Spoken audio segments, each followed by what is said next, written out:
ello, debemos de tomar en cuenta que se vulneró el principio de idoneidad antes mencionado. ¿Por qué? Porque las decisiones adoptadas no fueron las correctas para prevenir los daños. De igual manera, existían mecanismos para poder controlar estas irregularidades y ¿qué pasó? No fueron aplicados. Por ello, aquí debemos de hablar con claridad jurídica. El presidente de la República tenía la posición de garante. ¿Esto qué significa? Que no solo tenía la facultad, sino la obligación jurídica de prevenir resultados dañosos. Esto no es una responsabilidad abstracta. Hablamos de que este es un deber concreto de actuar frente a hechos que ya eran conocidos. Porque sí, señor presidente, los hechos ya eran conocidos. Está emitido de forma contundente en el informe de la Contraloría General del Estado, pues allí ya se establecen las irregularidades, los riesgos y el perjuicio económico que ya estaba sucediendo en el país. Por ello debemos plantear una pregunta clave. ¿Es posible alegar desconocimiento frente a hechos que ya estaban establecidos en un informe oficial? La respuesta es clara, no. Pues aquí se configura el elemento subjetivo del delito, el dolo. Esto implica conocimiento y voluntad. ¿Qué es lo que sucedió en este caso? Hubo conocimiento de los hechos y voluntad de no actuar. Lo que nos lleva directamente al tipo penal de peculado, establecido en el artículo 278 del Código Orgánico Integral Penal. ¿Qué es lo que hace este artículo? Sanciona no solo a quien ejecuta directamente un acto, sino a quien, teniendo el deber jurídico de evitar un resultado dañoso, no lo hace. Por ello, el día de hoy estamos frente a un caso de peculado por omisión. Esto no se trata de un hecho vacío, se trata de una conducta sostenida en el tiempo que permitió la ejecución de contratos que perjudican al Estado ecuatoriano. El perjuicio económico al día de hoy ya ha sido probado. Esto no se trata de una estimación política, ni mucho menos de una suposición. Se trata de algo que ya está establecido en un informe oficial. Estamos hablando de 6.1 millones de dólares que el Estado ecuatoriano perdió. Por ello, debemos ser claros con el país, porque cuando los recursos públicos del país están comprometidos de esta manera, no estamos hablando de un error, estamos hablando de una responsabilidad. Pues se debe tomar en cuenta también que fue muy evidente la ruptura judicial y la ruptura administrativa que hubo en el control. ¿Por qué? Porque habían mecanismos de control que no funcionaron, o peor aún, déjeme decirle, señor presidente, que estos mecanismos fueron ignorados. Por ello, señor presidente, colegas asambleístas, el día de hoy no estamos juzgando una simple omisión, estamos juzgando la omisión de quien tenía el más alto deber constitucional, proteger los recursos del Estado y hacer un buen manejo de lo público. ¿Qué es lo que hubo en este caso? Conocimiento de los hechos, capacidad de actuar y una decisión consciente de no hacerlo. Por ello, un derecho tiene un nombre y es responsabilidad. El día de hoy nosotros aquí no estamos cumpliendo un deber político, estamos cumpliendo un deber con el país. ¿Por qué? Porque cuando alguien traiciona la confianza pública, permite el perjuicio económico al Estado e incumple su posición de garante, esta asamblea no puede ser indiferente. Compañeros asambleístas, les invito a que el día de hoy actuemos con responsabilidad, firmeza y sobre todo apego a la ley. Muchas gracias. Es todo, señor presidente. Se concede la palabra a la asambleísta Actividad. Asambleístas, mi compañera ha sido clara, 6.1 millones de dólares. Ese es el precio de la confianza del presidente Lasso. Pero para finalizar nuestra intervención es necesario citar el sustento jurídico inamovible de nuestra acusación.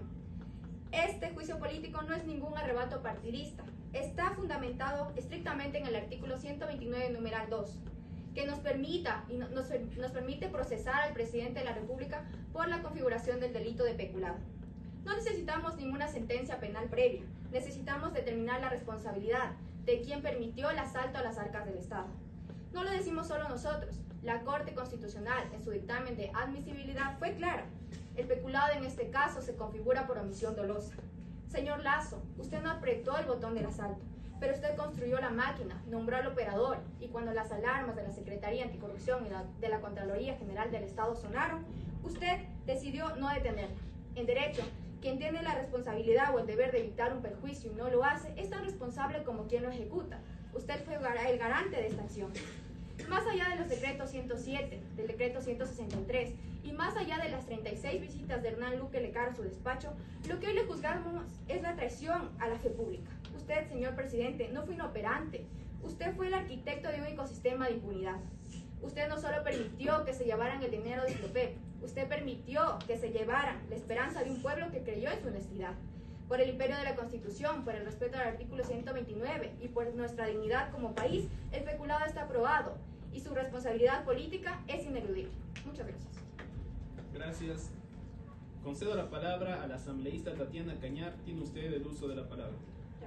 Señor presidente, señoras y señores asambleístas, comparezco en este juicio político con el firme propósito de demostrar que no estamos frente a un hecho aislado, sino ante una situación que ha generado consecuencias reales para el Estado ecuatoriano.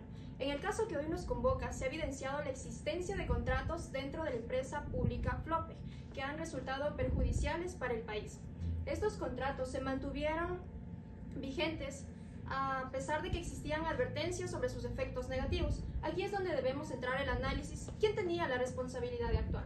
La respuesta es clara: el presidente de la República, Guillermo Lasso. Como máxima autoridad del Ejecutivo, su deber no es solo dirigir, sino garantizar y supervisar el correcto funcionamiento de las instituciones públicas. Esto no se trata de determinar si firmó o no un contrato directamente, sino de analizar si cumplió con su obligación de evitar un perjuicio al Estado. Y en este caso lo que se evidencia es una omisión. Cuando no se tomaron las medidas oportunas para resolver este caso que ya era conocido, permitiendo que el daño continúe en el tiempo. Señores asambleístas, una omisión genera responsabilidad política. Cuando una autoridad no actúa frente al problema que afecta al Estado, este se convierte en parte de ese problema. Por ello, es fundamental que este Pleno no solo analice los hechos, sino las decisiones que no se tomaron y las consecuencias que esto generó al país. Hasta aquí mi intervención, señor presidente. Muchas gracias. Muchas gracias. Por último, concedo la palabra a la asambleísta Kerly Palate. Tiene usted el uso de la palabra. Señor presidente de la Asamblea, colegas asambleístas, muy buenas tardes. Señor presidente, continuando con la intervención, es importante recordar que este proceso tiene un carácter político y no judicial. No estamos aquí para dictar una sentencia judicial, sino para determinar si el presidente cumplió con las responsabilidades propias de su cargo. Por lo tanto, los hechos expuestos demuestran que no existió una respuesta adecuada frente a una situación que comprometía los recursos del Estado. Hemos escuchado a la defensa intentar desvirtuar los hechos mediante la negación y la justificación. Sin embargo, una negación no es suficiente. Tenemos que tener en cuenta que la responsabilidad política no se evade con discursos, sino con acciones concretas, y esas acciones no se evidencian en este caso. No podemos permitir que la falta de control y la inacción se conviertan en una práctica normal dentro del ejercicio del poder. Además, es importante señalar que el ejercicio del poder no puede estar separado de la rendición de cuentas. Cuando se administran recursos públicos, existe una obligación permanente de vigilancia, control y corrección. En este caso, no solo se permitió que una situación perjudicial continúe, sino que tampoco existieron acciones claras para poder evitar que este daño se prolongue. Esto refleja la falta de diligencia en el cumplimiento de las funciones propias del cargo, lo cual refuerza a esta asamblea que actúe frente a estos hechos. También conocemos que gobernar implica tomar decisiones, pero también implica saber asumir las consecuencias de no saber tomarlas. Y cuando estas decisiones no se toman, corresponde a la Asamblea Nacional actuar.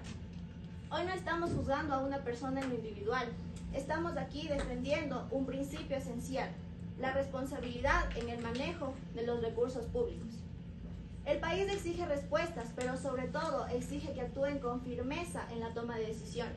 Por lo tanto, por todo lo expuesto y en función de los hechos analizados, solicitamos que esta asamblea actúe con responsabilidad y vote por la censura y la destitución del presidente Guillermo Lasso. Muchas gracias.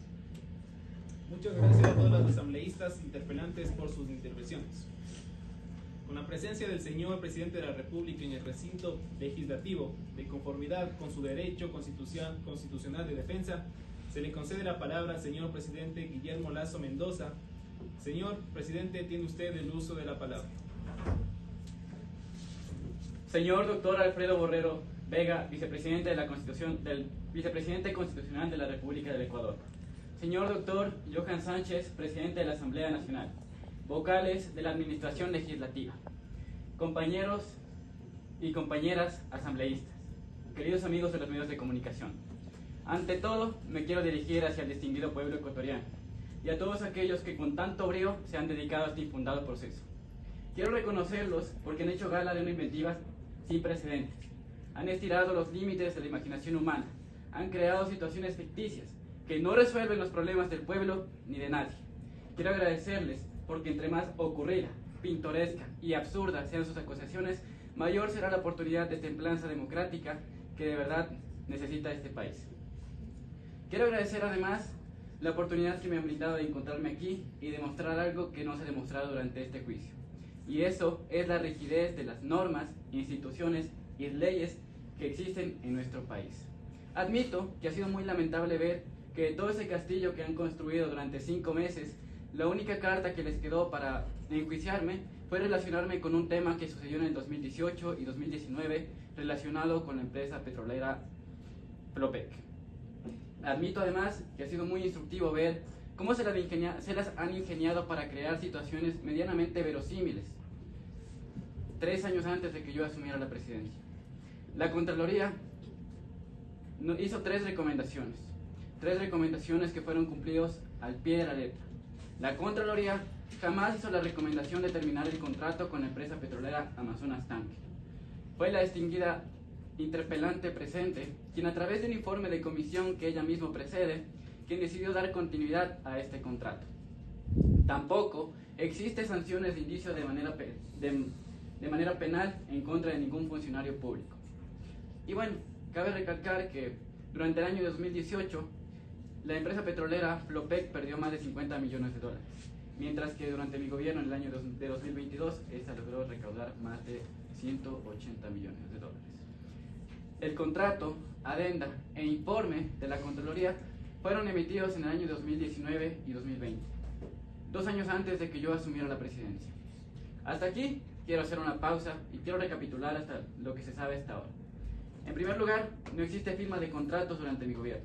En segundo lugar, no existe ninguna sanción en materia penal en contra de ningún funcionario público. Y en tercer lugar, no existe ninguna recomendación generada por la Contraloría que diga que se debe terminar el contrato con la empresa petrolera Amazonas Tanker y Flopec. Esto debería ser más que suficiente para demostrar mi inocencia ante la Asamblea, pero quiero continuar, porque los señores asambleístas interpelantes no tenían ni la mínima idea de que el presidente de la República no tiene injerencia dentro de las entidades públicas. No lo digo yo, lo dice el artículo número 7 del Código Orgánico de las Entidades Públicas, el cual dice que las entidades públicas deben de ser manejadas únicamente por los presidentes que la preceden. Además de eso, mencionaron a un testigo. Ese testigo ni siquiera tuvo la capacidad de presentarse aquí durante el juicio. Muchas gracias. Muchas gracias, señor presidente. Puede retirarse del hemiciclo. Continuando, concedo la palabra al asambleísta Tairí Mendoza, quien intervendrá a favor del presidente Guillermo Lasso. Tiene usted el uso de la palabra. Muy buenas tardes, señor presidente y colegas asambleístas. El día de hoy no estamos frente a un juicio político basado en pruebas sólidas, sino nos encontramos en una acusación, la cual se basa en interpretaciones y presunciones. Se ha intentado posicionar la idea de que el presidente de la República, Guillermo Lasso Mendoza, es culpable del delito de peculado en el caso Flopec. Pero lo cierto es que no existe una sola prueba sólida que compruebe la participación del presidente en estos actos de corrupción. El presidente no firmó contratos, no autorizó los pagos y mucho menos tuvo presencia en la negociación. Pretender destituir a un mandatario bajo estas condiciones no es hacer justicia, sino es debilitar el Estado de Derecho. Se nos habla de una supuesta omisión, como si no actuar fuera automáticamente un juicio político, pero en derecho la omisión debe ser clara, comprobable y directa. Aquí lo que existe es una interpretación forzada para encajar una acusación que en esencia carece de sustento sólido. No podemos permitir que conceptos jurídicos sean manipulados con fines políticos. También se ha dicho que este es un juicio político y no penal, como si eso justificara la ausencia de pruebas. La responsabilidad política no puede ser convertida en arbitrariedad. No podemos aceptar que bajo el pretexto de control político se condene sin evidencia, ya que si todo fuera político nada fuera justo. Además, este proceso se ha marcado por inconsistencias. cambios en la acusación y falta de claridad jurídica. Esto no solo afecta al presidente, sino que afecta a todo nuestro sistema democrático, porque hoy está en juego no solo un nombre, sino se encuentran en juego las normas, el debido proceso y la institucionalidad de nuestro país. No podemos ignorar el contexto. Este juicio nace desde una profunda pugna de poderes y sobre todo desde una pelea entre funciones del Estado. No es un proceso aislado, es el reflejo de un conflicto político. Compañeros y compañeras, pensemos en el precedente que estamos a punto de sentar. Si hoy destituimos a un mandatario sin pruebas sólidas, mañana cualquier gobierno estará a merced de las mayorías circunstanciales. Esto no fortalece la democracia, sino que la vuelve frágil e inestable. Podemos tener políticas diferentes, pero eso es correcto dentro de nuestro Estado democrático. Pero una cosa es disentir y otra muy distinta es utilizar el juicio político como un mecanismo de destitución. El Ecuador necesita estabilidad, necesita instituciones fuertes, no decisiones apresuradas basadas en presiones políticas. Por esto, por la defensa del Estado de Derecho, de la institucionalidad y el respeto a la verdad, mi voto es en contra de este juicio político. Muchas gracias. Muchas gracias por su intervención. Señores asambleístas, procedemos a la votación sobre la moción de censura y destitución del señor presidente de la República. Recuerdo que para la aprobación de la censura se requieren de 100 votos de los 150 asambleístas. Solicito a la señorita secretaria que proceda con el registro de votación.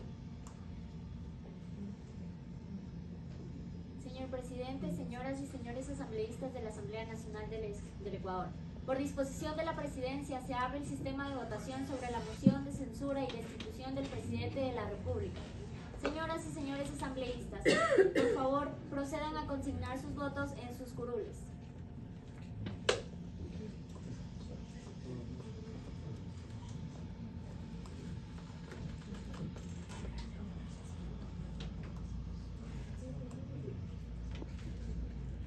¿Falta algún asambleísta por votar? Señor presidente, se cierra el registro de votación, por lo que informo que los resultados son los siguientes. Con 82 votos afirmativos, 50 negativos y 5 abstenciones, no alcanza la mayoría calificada requerida de 100 votos. Por lo tanto, no se aprueba la moción de censura y destitución del presidente de la República.